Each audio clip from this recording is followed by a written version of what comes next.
2000 കൊല്ലം മുമ്പ് ഈസാ നബി അലൈഹി സ്വലാം ബൈബിളിൽ കൃത്യമായി പറഞ്ഞു വെച്ചിരിക്കുക. നിന്നെപ്പോലെ, അതാണ് അതിൻ്റെ സ്റ്റാൻഡേർഡ്, അളവുകോൽ അവിടെയാണ്. നിനക്കത് ആവശ്യമുണ്ടെങ്കിൽ നിന്നോട് എങ്ങനെ പെരുമാറണമെന്ന് നീ ആഗ്രഹിക്കുന്നു അതുപോലെ തിരിച്ച് പെരുമാറുക. യാക്കോബ് അപ്പസ്തോലൻ്റെ ഒരു ലേഖനമുണ്ട് അവസാനം ബൈബിളിൻ്റെ ലാസ്റ്റ് ഭാഗങ്ങളിൽ. കൃത്യമായി അദ്ദേഹം പറയുന്നു, കാണപ്പെടാത്ത ദൈവത്തെ സ്നേഹിക്കുന്നു എന്ന് പറയുകയും കാണപ്പെടുന്ന സഹോദരനെ ദേഷിക്കുകയും അവൻ്റെ കാര്യങ്ങൾക്കൊന്നും നിന്നുകൊടുക്കാതെ അവൻ്റെ ആവശ്യങ്ങൾക്ക് മുഖം തിരിഞ്ഞു നിൽക്കുന്നവനൊക്കെ കള്ളനാകുന്നു. ഒരാളുടെ കള്ളൻ എന്നതിൻ്റെ ഡെഫിനിഷൻ യേശു സമ്പ്രദായം, യേശു മാർഗം പറയുന്നത് അതാണ്. യേശുവിൻ്റെ അപ്പസ്തോലന്മാരത് പറയുന്നത് അങ്ങനെയാണ്. സ്നേഹമില്ല എങ്കിൽ നിങ്ങൾ മുഴങ്ങുന്ന ചേമ്പലയോ കൈത്താളമോ ഒക്കെ ആകുന്നു എന്ന് പൗലോസ് ശ്ലീഹ കൊരിന്ത്യക്കാർക്ക് എഴുതിയ ലേഖനത്തിൽ പറയുന്നുണ്ട്. Without love you are nothing. ഈ സ്നേഹത്തിൻ്റെ പ്രഫുല്ലമാണ് നമ്മളെല്ലാം ഇത്തരം പ്രവർത്തനങ്ങളിലൂടെ കാണിക്കേണ്ടത്, കാണുന്നത്. ഇനി ഞാൻ നേരത്തെ സൂചിപ്പിച്ചൊരു അത്ഭുതമുണ്ടല്ലോ, എന്നെ എപ്പോഴും അത്ഭുതപ്പെടുത്തിയിട്ടുണ്ട്. നോട്ട് എ വണ്ടർ, ഇങ്ങനെ എന്നുള്ള അർത്ഥത്തിലല്ല, അതൊരു വല്ലാത്തൊരു ഒരു ചോദ്യചിഹ്നമായി നിൽക്കുന്നുണ്ട്. യേശു രണ്ടാമതും വരുമ്പോൾ ഈസാ നബി അലൈഹി സ്വലാം രണ്ടാമതും വാനമേഘങ്ങളിൽ വരുമെന്ന് മുസ്ലിങ്ങളും വിശ്വസിക്കുന്നുണ്ട്. അദ്ദേഹം ഇവിടെ അങ്ങോട്ടും ഇങ്ങോട്ടും ഒരു ജഡ്ജ്മെൻ്റ് നടത്തുമെന്നും രണ്ട് മതങ്ങളും വിശ്വസിക്കുന്നുണ്ട്. അതിൽ പ്രത്യേകിച്ച് ഈസാ നബിയുടെ വരവുമായി ബൈബിളിൽ പറയുന്നൊരു കാര്യമുണ്ട്.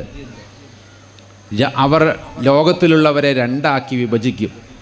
ഇടത്ത് നിൽക്കുന്നവർ ഒരു ഭാഗവും വലത് നിൽക്കുന്നവർ ഒരു ഭാഗവും. ഇടതുഭാഗത്ത് നിൽക്കുന്നവരോട് അവൻ കൽപ്പിക്കും, നിങ്ങളെനിക്ക് വിശന്നു, ഭക്ഷണം തന്നില്ല. നിങ്ങളെനിക്ക് ദാഹിച്ചതായി കണ്ടു, നിങ്ങളെനിക്ക് വെള്ളം തന്നില്ല. ഞാൻ നഗ്നനായിരുന്നു, നിങ്ങളെന്നെ ഉടുപ്പിച്ചില്ല. ഞാൻ കാരാഗ്രഹത്തിലായിരുന്നു, നിങ്ങളെന്നെ വന്ന് കണ്ടില്ല. അവർ ചോദിച്ചു, ഇതൊക്കെ എപ്പോൾ? താടിയും മുടിയും വെച്ച് ഗ്ലോഹയൊക്കെ ഇട്ട ഒരാളെ ഞങ്ങൾ കണ്ടിട്ടില്ല ബുദ്ധിമുട്ടിൽ. അതുകൊണ്ട് തന്നെ നിൻ്റെ മുഖച്ഛായുള്ളവരെയൊന്നും ഞങ്ങൾ കണ്ടിട്ടില്ലല്ലോ, പിന്നെ ഞങ്ങളെങ്ങനെ തിരിച്ചറിയും നീ വന്നു എന്നത്? ഞങ്ങളുടെ അടുത്തേക്കൊക്കെ വന്നു എന്തെന്നാ ഉറപ്പ്? അപ്പോൾ പറയുന്നൊരു വാചകമാണ്, whatsoever you do to the least of my brothers and sisters that you do unto me. ഈ എളിയ സഹോദരന്മാർക്ക് നിങ്ങൾ എന്തെങ്കിലും ചെയ്തിട്ടുണ്ടെങ്കിൽ അത് എനിക്ക് തന്നെയാണ് ചെയ്തിട്ടുള്ളത്. ചെയ്യാതിരുന്നപ്പോൾ അത് എനിക്ക് തന്നെയാണ് ചെയ്യാതിരുന്നിട്ടുള്ളത്. ഈ വലത് ഭാഗത്തുള്ളവരോട് പറയും, എനിക്ക് ദാഹിച്ചു, നിങ്ങളെനിക്ക് വെള്ളം തന്നു. എനിക്ക് ഭക്ഷണമില്ലായിരുന്നു, നിങ്ങളെനിക്ക് ആഹാരം തന്നു. ഞാൻ കാരാഗ്രഹത്തിലായിരുന്നു, എന്നെ വന്ന് കണ്ട് ആശ്വസിപ്പിച്ചു. ഞാൻ നഗ്നനായിരുന്നു, നിങ്ങളെന്നെ ഉടുപ്പിച്ചു എന്ന് പറഞ്ഞ് ഒരുപാട് കാര്യങ്ങൾ പറയുമ്പോൾ അവരും ചോദിക്കും, ഞങ്ങളിങ്ങനെയുള്ളൊരു ഫിഗറിന്, യേശു എന്ന് പറയുന്ന ഒരു ഫിഗറിന് ഞങ്ങളിതൊന്നും ചെയ്തിട്ടില്ലല്ലോ. അപ്പോഴും അദ്ദേഹം പറയുന്നത്, whatsoever you do to the least of my brothers and sisters that you do unto me. അത് നിങ്ങൾ എനിക്ക് തന്നെയാണ് ചെയ്തത്. എന്നിട്ട് അവരോട് പറയും, പിതാവിൻ്റെ മഹത്വത്തിലേക്ക്, പിന്നെ അവരെ സ്വർഗത്തിലേക്ക് കൊണ്ടുപോകുന്നൊരു കാഴ്ചയൊക്കെയാണ്. അപ്പോൾ മറ്റുള്ളവർ ഒന്നുകൂടി പറഞ്ഞു നോക്കും, ഞങ്ങൾ നിൻ്റെ പേരിൽ പല അത്ഭുതങ്ങളും പ്രവർത്തിച്ചിട്ടുണ്ട്. കണ്ണ് കാണാത്തവർക്ക് കണ്ണ് കൊടുത്തു, മൂക്ക് കേൾക്കാനില്ലാത്തവർക്ക് മൂക്ക് കൊടുത്തു, ചെവി കേൾക്കാത്തവന് ചെവിട് കൊടുത്തു, ഊമയെ സംസാരിപ്പിച്ചു, പള്ളി പണിതു, അത് ചെയ്തു, ഇത് ചെയ്തു എന്നൊക്കെ ഒന്ന് ലിസ്റ്റ് ഔട്ട് ചെയ്യും. അവർ ചെയ്ത അത്ഭുതങ്ങൾ നിൻ്റെ നാമത്തിൽ ഞങ്ങളിതൊക്കെ ചെയ്തില്ലേ? ആ പറയുന്ന ലാസ്റ്റ് വാചകം എന്നെ എപ്പോഴും ഷെയ്ക്ക് ചെയ്യുക. എപ്പോഴും എനിക്കത് കേൾക്കുമ്പോൾ ഒരു വിറയലാണ്. യേശുവിൻ്റെ വാചകം കടമെടുത്ത് പറയുകയാണെങ്കിൽ, ഐ നെവർ ന്യൂ യു, ഞാൻ നിങ്ങളെ ഒരു നാളും അറിഞ്ഞിട്ടില്ല. എന്തൊരു കഷ്ടമെന്ന് ആലോചിച്ച് നോക്കി. ഇതൊക്കെ ചെയ്തിട്ട് യേശുവിൻ്റെ നാമത്തിൽ ഇതെല്ലാം ചെയ്തിട്ട് അവസാനം പറയാം, ഞാനത് അറിഞ്ഞിട്ടേ ഇല്ല. അറിഞ്ഞു ചെയ്തത് തെറ്റായിപ്പോയി എന്ന് പറഞ്ഞാൽ നമുക്കൊരു സ്കോപ്പുണ്ട്. ഇതൊക്കെ പുള്ളിക്കാരൻ അറിയുന്നുണ്ടായിരുന്നു. പക്ഷേ ദൈവികമായ തിയോളജി അല്ലെങ്കിൽ ദൈവത്തിൻ്റെ ചില രീതികൾ ഇങ്ങനെയാണ്. അറുത്ത് മുറിച്ചങ്ങ് പറഞ്ഞു കളയും, ഞാൻ നിങ്ങളെ ഒരു നാളും അറിഞ്ഞിട്ടില്ല. അങ്ങനെയല്ല അച്ഛാ അതിൻ്റെ കറക്റ്റ് വാക്ക്. I have never known you. ഒരിക്കലും ഞാൻ അതായത് എല്ലാം അറിയുന്ന ദൈവഭാഗത്ത് നിൽക്കുന്ന ഒരു വ്യക്തി പറയുകയാണ്, ഞാൻ നിങ്ങളെ അറിഞ്ഞിട്ടില്ല ഒരു നാൾ. നിങ്ങൾ ഈ ചെയ്ത അത്ഭുതങ്ങളും ചെകിടന് കേട്ടതും മരിച്ചവൻ ഉയർത്തതൊന്നും ഞാൻ അറിഞ്ഞില്ല. അപ്പോൾ എത്രത്തോളം പ്രധാനമാണ് യേശു സമ്പ്രദായത്തിലുള്ള യേശുവിൻ്റെ പഠനങ്ങളുമായി ബന്ധപ്പെട്ട് ചാരിറ്റി പ്രവർത്തനത്തിന് മറ്റുള്ളവരുടെ സഹായം. എന്നിട്ട് മനോഹരമായി നല്ല സമരിയാക്കാരൻ്റെ ഉപമയും പറഞ്ഞ് ആരാണ് തൻ്റെ അയൽക്കാരൻ എന്നതിൻ്റെ അതിന് വിശദീകരണം എന്നോണം അദ്ദേഹം ഒരു ഉപമ പറഞ്ഞുകൊണ്ട് അത് നിർത്തുകയാണ് ചെയ്തത്. ഉപമ വലിയൊരു ഉപമയായതുകൊണ്ട് ഞാനതിലേക്ക് പോകുന്നില്ല. എങ്കിലും അവർ വിചാരിച്ചവരല്ല ആ കഥയിലെ നല്ല അയൽക്കാരനായി വർത്തിച്ചത്. അതേ മതത്തിൽപ്പെട്ട പുരോഹിതനോ അതേ മതത്തിൽപ്പെട്ട കപ്യാരി പണിയെടുക്കുന്നവനോ അല്ലെങ്കിൽ അതുമായി ബന്ധപ്പെട്ട ക്ഷേത്രവുമായി ബന്ധപ്പെട്ട് അല്ലെങ്കിൽ പള്ളിയുമായി ബന്ധപ്പെട്ട് ഉപജീവനം നയിക്കുന്ന ലേവ്യനോ പുരോഹിതനോ അവരൊന്നുമല്ല യേശു പറഞ്ഞു കൊടുത്തുള്ള അയൽക്കാരൻ. സമരിയാക്കാര ദേശത്ത് വിജാതീയനായ ഒരുത്തൻ അവിടെ കയറി ആ മുറിവേറ്റവനെ ശുശ്രൂഷിക്കുകയും അതിനു വേണ്ടുന്ന എല്ലാ ഹിലുമത്ത് ചെയ്തു കൊടുക്കുകയും ചെയ്തവനെയാണ് യഥാർത്ഥ അയൽക്കാരനായി യേശു അവിടെ കൊണ്ടുവരുന്നത്. അവിടെ ജാതിയും തമ്മിൽ ബന്ധുത്വമില്ലാത്തവനും ശത്രുതയുള്ളവനുമായുള്ള മറ്റൊരു സമൂഹത്തിലൊരാൾ ചെയ്തതിനെയാണ് യേശു അവിടെ പറഞ്ഞത് എന്നതിൻ്റെ സോഷ്യൽ ഡൈനാമിസം എത്രത്തോളം ഉണ്ടെന്ന് നമ്മളൊന്ന് മനസ്സിലാക്കും. ഇനി ഇതേ കഥ തന്നെ ഹദീസുകളിൽ നമുക്ക് കാണാനായിട്ട് സാധിക്കും. ഹദീസിൽ പക്ഷേ അവസാന ദിവസമായ അന്ത്യദിനത്തിൽ ന്യായം വിധിക്കാൻ വരുന്നത് അല്ലാഹു തആല തന്നെയാണ്. അദ്ദേഹം ഇതേ ചോദ്യം ചോദിക്കുന്നുണ്ട്. എനിക്ക് ദാഹിച്ചപ്പോഴും വിശന്നപ്പോഴും നഗ്നനായിരുന്നപ്പോഴും ഒന്നും എനിക്ക് നിങ്ങൾ തന്നില്ലല്ലോ, എനിക്ക് തന്നല്ലോ എന്നൊരു കൂട്ടരും. അങ്ങനെ യമി എന്ന വാക്കിൻ്റെ പേരിൻ്റെ അർത്ഥം അത് സംസ്കൃതമാണ്, പക്ഷേ അറബിയിലുണ്ട് യമി എന്നുള്ള വാക്ക്. വലതുവശത്ത് നിൽക്കുന്നവൻ എന്നൊക്കെയാണ്, വലതുവശത്തിൻ്റെ ആൾക്കാർ എന്നൊക്കെയാണ് അർത്ഥം. യമി എന്നുള്ള വാക്കിൻ്റെ അർത്ഥം ഇവരോടൊക്കെ ഉസ്താദ് തലയാട്ടുന്നുണ്ട്. അപ്പം ഞാനും എൻ്റെ പേരിൽ കൊണ്ട് രണ്ടർത്ഥത്തിൽ, സംസ്കൃതത്തിൽ അതിനൊരർത്ഥമുണ്ട്. ഞാനും ഈ യമീയുടെ ഭാഗത്ത് നിൽക്കാൻ ഇഷ്ടപ്പെടുന്നവരാണ്. ആ ഹദീസിലാണ് ആ വാക്ക് യമി എന്നുള്ള വാക്കുള്ളത്. ആ വലതുവശത്ത് നിൽക്കുന്നവരുടെ കൂട്ടത്തിലാകണേ എന്നായിരിക്കണം നമ്മുടെയൊക്കെ.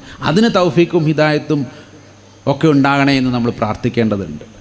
അതിനാണ് ദൈവത്തോട്, ദൈവമേ ആ നല്ലവരുടെ കൂട്ടത്തിൽ, സിറാത്തുൽ മുസ്തഖീം, നേരായ മാർഗത്തിൽ ചരിച്ചവരുടെ മാർഗത്തിലെ ഞങ്ങളാക്കണമേ എന്ന സൂക്ഷ്മതയാണ് ഓരോ ഇസ്ലാം വിശ്വാസിയും എത്ര പ്രാവശ്യമാണ് രാവിലെ തൊട്ട് വൈകുന്നേരം വരെ നമസ്കരിക്കുമ്പോൾ എത്ര പ്രാവശ്യം നമ്മളത് ചൊല്ലുന്നുണ്ട്. പിഴച്ചവരുടെയും ദൈവകോപത്തിന് ഇരയായവരുടെയും മാർഗത്തിലല്ല എന്ന് പറയുമ്പോൾ എന്താണ് ഉദ്ദേശിക്കപ്പെടുന്നത്? നമുക്ക് ലഭിച്ചതായിട്ടുള്ള ഹിദായത്ത് തൗഫീക്ക് നിലനിർത്തി കൊണ്ടുപോകണമെങ്കിൽ ഈ പറയുന്നത് പോലുള്ള പ്രവർത്തനങ്ങൾ ഉണ്ടായേ പറ്റൂ.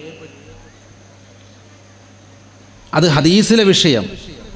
ഇനി ഖുറാനിലേക്ക് വരികയാണെങ്കിലോ, അൽ മൗൻ സൂറത്തിൽ പറയുന്നുണ്ടല്ലോ, നമസ്കരിക്കുന്നവർക്ക് ശാപം. എങ്ങനെയത്? കൃത്യമായ നേരത്തെ പറഞ്ഞ പോലെ പരിപൂർണ്ണ ഹൃദയത്തോടും പരിപൂർണ്ണ ആത്മാവോടും പരിപൂർണ്ണ മനസ്സോടും കൂടി നമസ്കാര കർമ്മത്തിൽ ഏർപ്പെട്ടില്ല എങ്കിൽ അവന് ശാപമാണ്.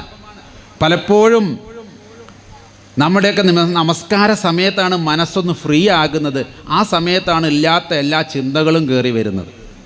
ഇന്നിപ്പോൾ രാവിലെ എന്തോ ഭാര്യ എന്തോ ചായപ്പൊടിയോ പഞ്ചാര എന്തോ പറഞ്ഞു, രണ്ടും അങ്ങോട്ട് ഓർമ്മയില്ല. ചായപ്പൊടിയാണെന്ന് ഓർമ്മയില്ല, പഞ്ചാരയാണെന്ന് ഓർമ്മയില്ല. സൂറത്ത് അവിടെ അങ്ങനെ ഓതുന്നുണ്ടാവും. അല്ലെങ്കിൽ കോഴിക്കോട് അടച്ചിട്ടില്ല, പഠിച്ചോനെ ഈസാ ബാങ്ക് കൊടുക്കുകയും ചെയ്ത് കുറുക്കം വരേണ്ട സമയമാണ്, എനിക്കൊരു ഓർമ്മ കിട്ടണില്ലല്ലോ. അപ്പോഴാണ് എല്ലാ ഓർമ്മകളും ഇങ്ങനെ തെളിഞ്ഞ് നിൽക്കുന്നത്. ദൈവമൊഴിച്ച് ബാക്കി എല്ലാത്തിനും ഓർക്കും. നാളത്തെ കച്ചവടപ്പം എങ്ങനെയാവും? ഇന്നിപ്പോൾ തക്കാളിക്ക് 10 നാളെ 15 ആവുമോ? ഇന്നെ കുറച്ച് മേടിക്കായിരുന്നു, ഏതായാലും ഇത് കഴിഞ്ഞിട്ട് തന്നെ മേടിക്കണം, മറക്കല്ലേ അല്ലാതെ മറന്ന് ബാക്കിയൊക്കെ ഉണ്ട്. ഇങ്ങനെയുള്ളവർക്ക് ശാപമെന്ന് പറയുകയും അൽ മാരിജ് സൂറത്തിൽ അൽ മാരിജ് എന്ന് പറഞ്ഞൊരു സൂറത്തുണ്ട്. അതിൽ പറയുന്നത് നമസ്കരിക്കുന്നവരുടെ ലക്ഷണമായി പറയുന്നൊരു കാര്യമുണ്ട്. എന്താണ് നമ്മളൊക്കെ മനസ്സിലാക്കി വെച്ചിരിക്കുന്നത്? നമസ്കരിക്കുന്നവൻ്റെ ലക്ഷണം, അതായത് നമസ്കരിക്കുക എന്ന വാക്കല്ല, നിസ്കാരം നിലനിർത്തുന്നവൻ്റെ. ഈ നമസ്കരിക്കലും നമസ്കാരം നിലനിർത്തലും തമ്മിൽ എന്താ വ്യത്യാസം? ഞങ്ങളുടെ നാട്ടിലൊക്കെ വെള്ളം കിണർ കുഴിച്ചതിന് ശേഷം വെള്ളം നിലനിർത്തുക എന്ന് പറഞ്ഞൊരു പരിപാടിയുണ്ട്.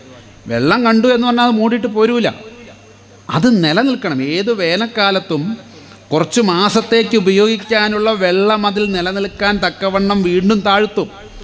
അത് നിലനിർത്തി ഒരാൾ 2 ആൾ 3 ആൾ പൊക്കം വെള്ളം ആ ഉറവ തരുന്നുണ്ട് എങ്കിൽ അതിൻ്റെ അർത്ഥം വെള്ളം നിലനിന്നു എന്നുള്ളതാണ്. ഇതേ ആശയമാണ് നമസ്കാരം നിലനിർത്തുന്നവർ. അവർ വെറുതെ നമസ്കരിച്ചു എന്ന് മാത്രമല്ല, അവരെ സംബന്ധിച്ചിടത്തോളം അവർ നമസ്കാരം നിലനിർത്തുന്നവരാണ്. അതിൻ്റെ ഒരു പ്രധാന ലക്ഷണമായി ഞാനൊക്കെ വായിച്ചിട്ടുള്ള കേട്ടോ. ഞാൻ എന്തെങ്കിലും ഉണ്ടെങ്കിൽ ഉസ്താദ് ഒന്നും കൂടി നിങ്ങൾക്ക് തിരുത്തി തരും, അല്ലെങ്കിൽ അടുത്ത വെള്ളിയാഴ്ച പറഞ്ഞു തരും. ഞാൻ മനസ്സിലാക്കിയത് ഇതാണ്. മിസ്കീനായിട്ടുള്ളവരെയും മഹ്റൂമിങ്ങളെയും തിരിച്ചറിയുക എന്നാണ് ആയത്തിൽ 2 വാക്ക് ഉപയോഗിച്ചിട്ടുണ്ട്, മിസ്കീൻ ആൻഡ് മഹ്റൂം. എന്താ രണ്ടും തമ്മിലുള്ള വ്യത്യാസം? മിസ്കീൻ എന്ന് പറഞ്ഞാൽ പാവപ്പെട്ടവൻ, ഇല്ലാത്തവൻ. ആ ഇല്ലാത്തവൻ ഒരുപാട് ആനുകൂല്യം കൊടുത്തിട്ടുള്ളൊരു മതമാണ് ഇസ്ലാം.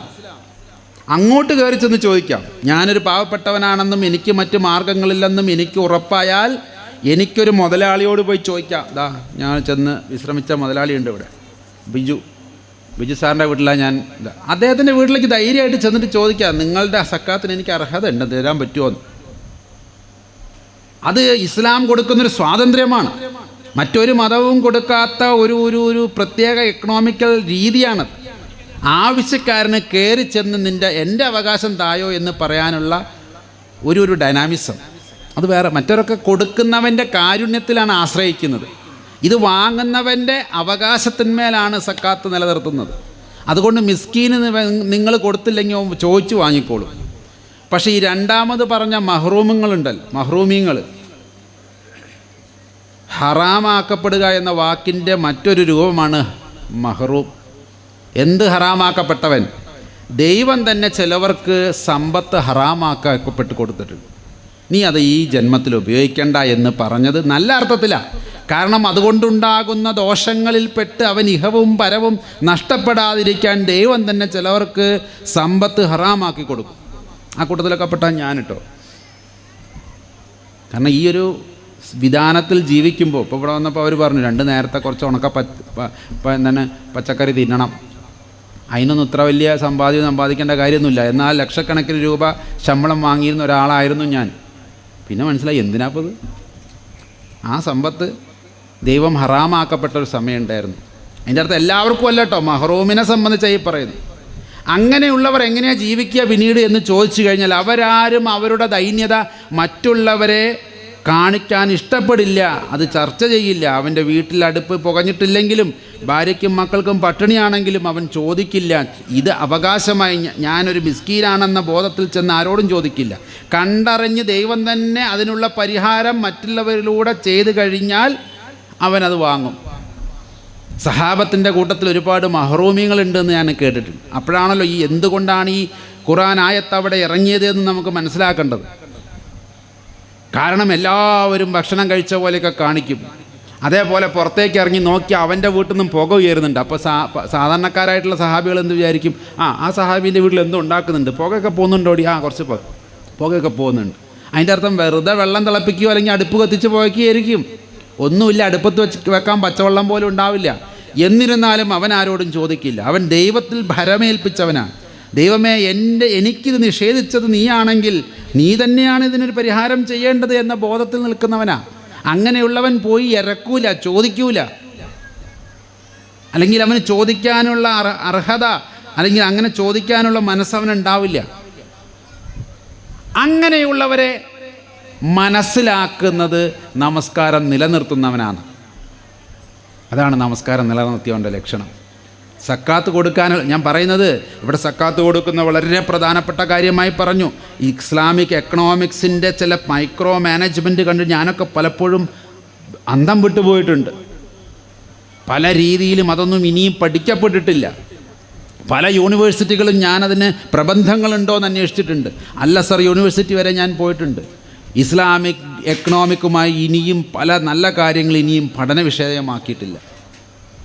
ഒന്നാലോചിച്ച് നോക്കൂ, നിങ്ങളുടെ 4 പാടുമുള്ള തെക്കോട്ടും വടക്കോട്ടും കിഴക്കോട്ടും പടിഞ്ഞാറുമുള്ള 4 ദിക്ക് എടുക്കുകയാണെങ്കിൽ 40 വീടുകളിൽ നിങ്ങൾക്ക് ഉത്തരവാദിത്തമുണ്ടെന്ന് പറയുന്നൊരു ഹദീസ് ഉണ്ടെന്നാണ് ഞാൻ മനസ്സിലാക്കി വെച്ചിരിക്കുന്നത്. ഉണ്ടെന്നാണ് പല പണ്ഡിതന്മാരും ഞാൻ ഓർമ്മപ്പെടുത്തിയത്. നമ്മളെയൊക്കെ ചില വിമർശകരായിട്ടുള്ളവർ പറഞ്ഞു അങ്ങനത്തെ ഒരു ഹദീസേ ഇല്ല. ഇല്ലെങ്കിൽ വേണ്ട. ഞാൻ പറഞ്ഞൊരു 4 വീട് നമ്മളൊന്ന് നോക്കിയിരുന്നെങ്കിൽ 40 വേണ്ട. 4 വീടുകൾ നമുക്ക് തെക്കും വടക്കും ചുറ്റും 4 വീട് നമ്മുടെ ഒരു മുസ്ലിമിന് ചുറ്റും 4 വീടുകളുടെ സുസ്ഥിതി അവൻ ഏറ്റെടുത്താൽ ഈ കേരളത്തിൽ റേഷൻ സംവിധാനം വിതരണം വേണ്ട. കേന്ദ്രത്തിൻ്റെയും വേണ്ട, കേരളത്തിൻ്റെയും വേണ്ട. അവനാരും പട്ടിണി കിടന്ന് മരിക്കൂല. അവരാരുടെയും മക്കൾ പഠിക്കാതിരിക്കൂല. എഡ്യൂക്കേഷന് വേണ്ടി നമുക്ക് കൊടുക്കാനായി സാധിക്കും. ഇത് ഓരോ ഇസ്ലാമിൻ്റെയും അത് എത്രത്തോളം മൈക്രോ ലെവൽ മാനേജ്മെൻറ്റാണ് ഇക്കണോമിക്സിൻ്റെ. പക്ഷെ ഇങ്ങനെയൊന്നുള്ളൊരു പ്രൊജക്റ്റ് ഇന്ന് വരെ ഒരു യൂണിവേഴ്സിറ്റികളിലും ഒരു സ്ഥലത്തും പഠിക്കപ്പെട്ടിട്ടില്ല എന്നുള്ളതാണ് എന്നെപ്പോലുള്ള പുറമേ നിൽക്കുന്നവരിൽ നിന്നുള്ള വിഷമം. സക്കാത്ത് കൊടുക്കാൻ എളുപ്പമാണ്, പക്ഷെ ഈ ലെവലിലേക്ക് മാനേജ് ചെയ്യാനോ? മഹ്റൂമിനെ തിരിച്ചറിയുക എന്ന് പറഞ്ഞാൽ നമസ്കാരം കഴിഞ്ഞ് ഒരാളെ കാണുമ്പോൾ അവൻ്റെ ഉള്ളിൽ അല്ലാഹ് വജൂദായി അവൻ്റെ കണ്ണിലൂടെയും അവൻ്റെ നമസ്കാരം കൊണ്ട് ശുദ്ധമാക്കപ്പെട്ട ബോധത്തിലൂടെ ദൈവത്തിന് പ്രവർത്തിക്കാനും അവൻ്റെ കണ്ണിലൂടെ ആവശ്യമുള്ള മഹ്റൂമിനെ തിരിച്ചറിയുകയും ചെയ്യുന്ന വലിയൊരു സൈക്കോ സോഷ്യൽ ഡൈനാമിസം ഉണ്ട് ഇവിടെ. ഒരു സൈക്കോ സോഷ്യൽ ഡൈനാമിസം. അതൊന്നും ഇവിടെ ആരും ചർച്ച ചെയ്യുന്നുള്ളതാണ് ഞങ്ങളുടെയൊക്കെ എൻ്റെയൊക്കെ വിഷമം. അങ്ങനെ ഒരാൾ രാവിലെ എഴുന്നേറ്റ് സുബഹി നിസ്കരിച്ച് അൽഹംദുലില്ലാ എന്ന് പറഞ്ഞ് പുറത്തേക്ക് ഇറങ്ങുമ്പോൾ ഒപ്പം നിന്ന് സുജൂദ് ചെയ്തവൻ്റെ മുഖത്തേക്ക് നോക്കുമ്പോൾ ഇവൻ്റെ ഉള്ളിൻ്റെ എവിടെയോ ഒളിപ്പിച്ചു വെച്ചതിലും അപ്പുറം ദൈവത്തിൻ്റെ മുമ്പിൽ പരിശുദ്ധനായി ജീവിക്കുന്ന ഈ വ്യക്തിക്ക് എന്തോ പ്രശ്നമുണ്ടല്ലോ എന്ന് തോന്നി അവന് വേണ്ടുന്നത് അവനെ നിരീക്ഷിച്ച് ചെയ്തു കൊടുക്കുന്ന ഒരു പാരമ്പര്യം. ഇത് ഉമ്മർ റളിയല്ലാഹുവിൻ്റെ കാലത്തും ഉസ്മാൻ റളിയല്ലാഹുവിൻ്റെ കാലത്തുമൊക്കെ അവരുടെ ജീവിതത്തിൽ അവർ പാലിച്ചിരുന്നു. അതുകൊണ്ടാണ് രാത്രിയിൽ തലമുണ്ടിട്ട് എല്ലാവരും ഉറങ്ങുന്ന സമയത്ത് തലയിൽ മുണ്ട് വലിച്ച് പുതപ്പ് വലിച്ച് ഇട്ടിട്ട് ഓരോ വീടിൻ്റെ പരിസരത്തും പോയി എന്താണ് ആ വീട്ടിൽ വല്ലതും തിന്നാനുണ്ടോ, കുട്ടികൾ കരയുന്നുണ്ടോ, കുട്ടികൾക്ക് എന്തെങ്കിലും ഭക്ഷിക്കാനുണ്ടോ എന്നതിൻ്റെ കണക്കെടുക്കുന്ന ഭരണാധികാരി. ഇന്നത്തെ ഭരണാധികാരിയൊക്കെ ഏത് വീടിൻ്റെ അപ്പുറം പോയാൽ അതൊക്കെ നിൽക്കുന്നത്, പോയാൽ വേറെ വല്ല ഉദ്ദേശത്തിനായിരിക്കും. അങ്ങനെയുള്ളവരുടെ കഥകളാണ് നമ്മുടെയൊക്കെ മതങ്ങളിൽ കൂടുതലുമുള്ളത്. എന്നിട്ട് സ്വന്തം വീട്ടിൽ ചെലവിന് വെച്ചിരിക്കുന്ന എണ്ണയും ഒലിവെണ്ണയും മാവും മറ്റ് കാര്യങ്ങളുമൊക്കെ സ്വന്തം തലയിൽ ചുമടെടുത്ത് കൊണ്ടുപോയി കൊടുത്ത ഖലീഫമാർ എത്രയുണ്ടായിരുന്നു നമുക്ക്. അത് ഏറ്റാൻ വന്നു കഴിഞ്ഞാൽ ഭൃത്യനോട് പറഞ്ഞു, ഇത് നിൻ്റെ കടമയല്ല, ഇത് എൻ്റെ കടമയാണ്. എൻ്റെ നാട്ടിലൊരു ഒരുത്തൻ പട്ടിണി കിടക്കുന്നുണ്ടെങ്കിൽ അത് നിൻ്റെ തലയിൽ ഏറ്റിച്ച് കൊണ്ടുപോകാനുള്ളതല്ല. അത്രത്തോളം വിനയം. ആ വീട്ടിലേക്ക് വേണ്ടുന്ന സാധനങ്ങൾ ഒരു രാജ്യത്തിൻ്റെ ഭരണാധികാരി തലയിൽ ചുമന്ന് കൊണ്ടുപോകുന്ന സൂക്ഷ്മതയുടെ പേരാണ് ഇസ്ലാം. അതായിരിക്കണം ഇസ്ലാം. ആർക്കെങ്കിലും എന്നോട് വിയോജിക്കാനുണ്ടോ? എന്നെ കേൾക്കുന്ന ഏത് മതത്തിലുള്ളവരും എന്നോട് പറയും, ഇതിനെയാണ് ഞാൻ ഇസ്ലാം എന്ന് പറയുന്നത്. അത്രത്തോളം നിന്നോ? ഉമർ റളിയല്ലാഹുവിൻ്റെ കാലത്ത് ഉമർ പറഞ്ഞു എന്ന് പറയുന്നൊരു ഹദീസുണ്ട്.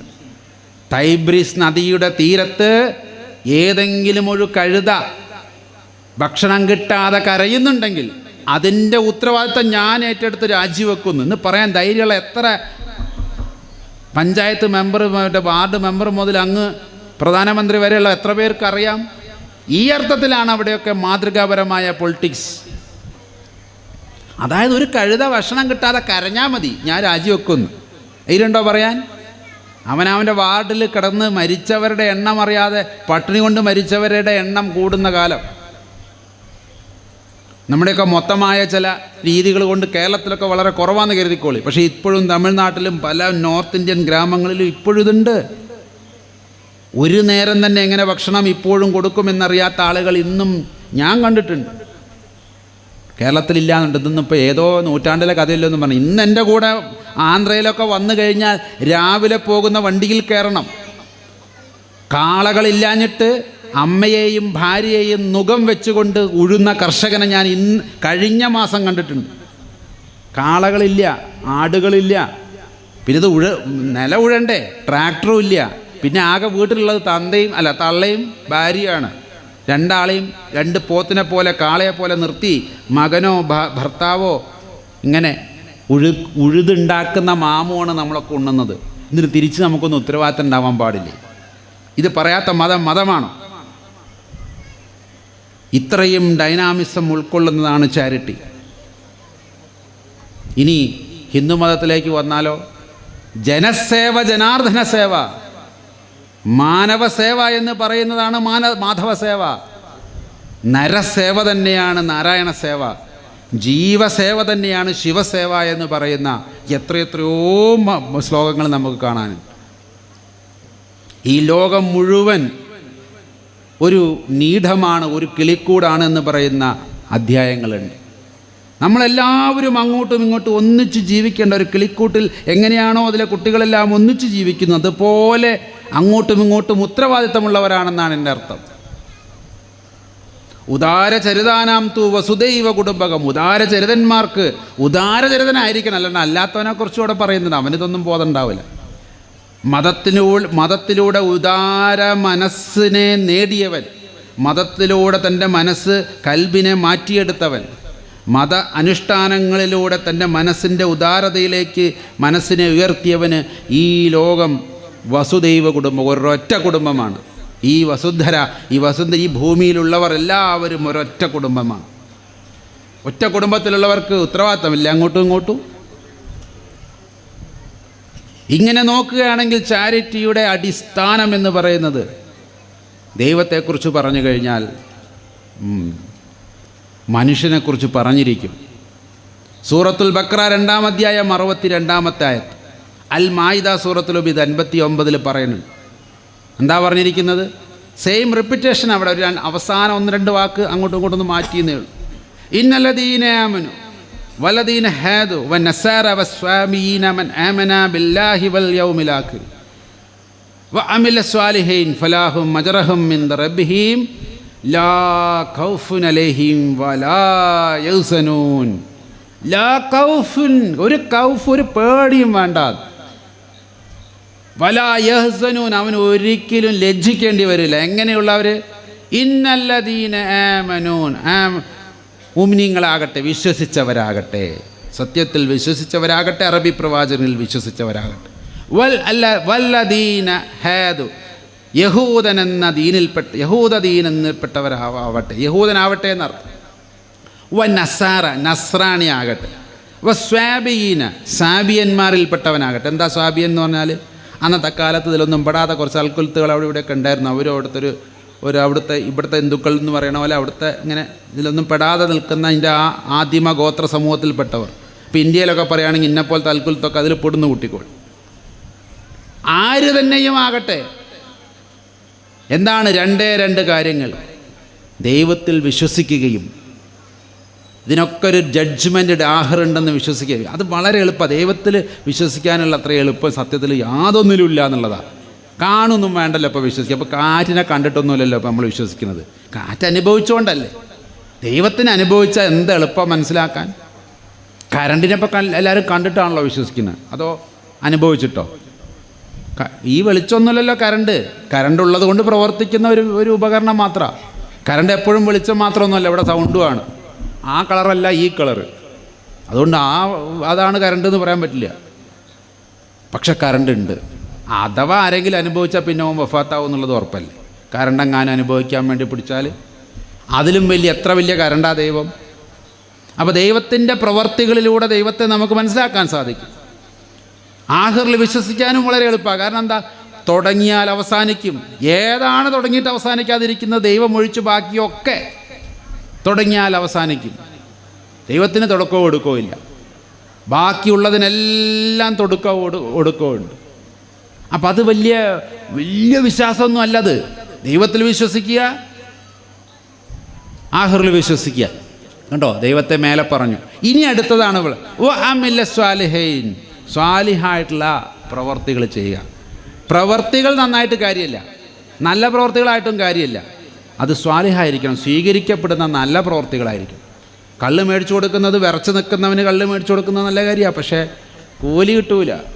സ്വർഗത്തിൽ ഇഹത്തിലും പരത്തിലും കൂലിയില്ല. മറ്റ് പല തോന്നിവാസങ്ങൾക്കും ഇവിടെ അവസരം ഉണ്ടാക്കി കൊടുക്കുന്നുണ്ട്. കള്ള് വെക്കാനും കഞ്ചാവ് വെക്കാനും എന്ന് വേണ്ട ഒരുപാട് കാര്യത്തിന് വേണ്ടി ഇവിടെ പലതും ചെയ്യുന്നുണ്ട്. അതൊക്കെ സഹായം ചെയ്ത് കൊടുക്കല. പക്ഷെ ദൈവത്തിൻ്റെ മുമ്പിൽ അമില സ്വാലിഹായിട്ടുള്ള അമലുകൾ ഉണ്ടാവും. അങ്ങനെയുള്ളവർക്കാണ് ഫലഹും മജറഹും മിൻ റബ്ബിഹിം, റബ്ബിൽ നിന്ന് നിശ്ചയമായും അവന് പ്രതിഫലമുണ്ട്. ലാ ഖൗഫുൻ അലൈഹിം, അവൻ ഒരു തരത്തിലും പേടിക്കണ്ട. ആ പേടിയിലും ഇല്ലായ്മയും ഉറപ്പിലൊക്കെയാണ് ഞങ്ങളൊക്കെ ജീവിച്ചു പോണത്. കാരണം ഇങ്ങനെ ചെയ്യാൻ വേണ്ടി പ്രേരിപ്പിക്കുകയും ഇങ്ങനെ ചെയ്യുന്നിടത്ത് പോയി അതിന് നന്മകൾ ഓതുകയും ചെയ്യുന്നവരാണ് എന്നെപ്പോലുള്ളവർ. കഴിയാവുന്ന രീതിയിൽ ഇടത് കൈ ചെയ്യുന്നത് വലത് കൈ ചെയ്യാതെ സൂക്ഷ്മതയോടുകൂടി മഹറൂമിനെ തിരിച്ചറിഞ്ഞ് ചെയ്യാൻ ശ്രമിക്കുന്നവരാണ് ഞങ്ങളൊക്കെ. ഇങ്ങനെയുള്ളവരേ അവസാനം വരെ വിജയം നേടും. അവൻ ലജ്ജിക്കേണ്ടി വരില്ല.